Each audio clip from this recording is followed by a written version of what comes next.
Beef pepper masala எப்படி செய்கிறதுன்னு பார்க்கலாம். ஸோ ஃபஸ்ட்டு அதுக்கு தேவையான பொருள் என்னென்னு பார்த்தீங்கன்னா, பீஃப் வந்துட்டு ஒரு 750 கிராம் நான் வாஷ் பண்ணி எடுத்து வச்சுருக்கிறேன்.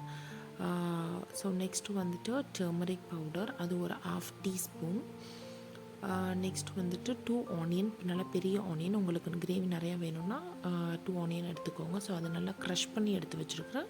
1 tablespoon of chilli powder and 2 tablespoon of mutton curry, not 2 tablespoon, 3 tablespoon of mutton curry powder.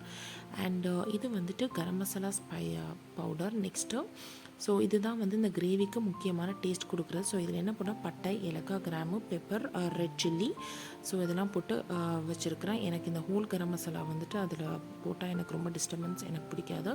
So next 2 tomatoes and 2 tablespoon of ginger garlic paste. அது பார்க்க உங்களுக்கு கம்மியாக தெரியுது. So அந்த கடாயில் வந்துட்டு நான் நல்லா தாராளமாக கோகோனட் ஆயில் போடுறேன். அதுக்கு தான் இதுக்கு டேஸ்ட்டு. நெக்ஸ்ட்டு ஆனியன் போட்டுக்கிறேன்.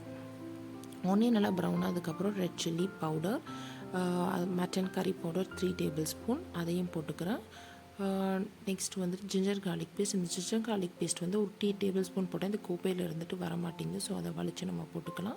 ஸோ இதை நல்லா ஆனியனில் நல்லா சொட்டே பண்ணிக்கிறேன். அப்போ தான் வந்து டேஸ்ட் இருக்கும். ஸோ டொமேட்டோ போடுறதுக்கு முன்னாடி மசாலாஸ்லாம் எண்ணெயிலே போட்டு நல்லா சொட்டே பண்ணிக்கோங்க. அப்போ தான் நல்லா டேஸ்ட் இருக்கும். நெக்ஸ்ட்டு கொஞ்சம் தண்ணியை கொஞ்சம் போட்டுட்டு, அப்புறம் டர்மரிக் பவுடர் போட்டுட்டு, இந்த டொமேட்டோ நல்லா ஸ்மாஷ் ஆகிற வரைக்கும் நம்ம இது பண்ணிக்கலாம். நெக்ஸ்ட்டு வந்துட்டு இந்த கேர்டும் பீஃபையும் போட்டு நல்லா பெரட்டி வச்சுருக்கிறேன். ஸோ அதை வந்துட்டு இதில் போட்டுக்கலாம். டொமேட்டோ ஸ்மாஷ் ஆயிடணும், அதுக்கப்புறம் தான் மீட்டை போடணும். ஸோ இதை க்ளோஸ் பண்ணி ஒரு 10 மினிட்ஸ் எண்ணெய் பிரிஞ்சு வந்ததுக்கப்புறம் குக்கரை போட்டுட்டு ஹை ஃப்ளேமில் 1 விசில் அண்ட் லோ ஃப்ளேமில் ஒரு 20 மினிட்ஸ் வச்சுருங்க. அதுக்கப்புறம் வந்து பீஃப் வந்து நல்லா சாஃப்டாக குக் ஆகிருக்கும். லாஸ்ட்டாக வந்து அந்த கரம் மசாலா பவுடர் சொன்னால, ஸோ அதை போட்டுட்டு அது நெக்ஸ்ட் வந்து கொரியாண்டர் லீஃப் இருக்குல்ல, அதையும் போட்டுட்டு ஒரு 5 to 10 மினிட்ஸ் அதை பாயில் பண்ணுங்கள். 5 மினிட்ஸ் பாயில் பண்ணாலே போதும்.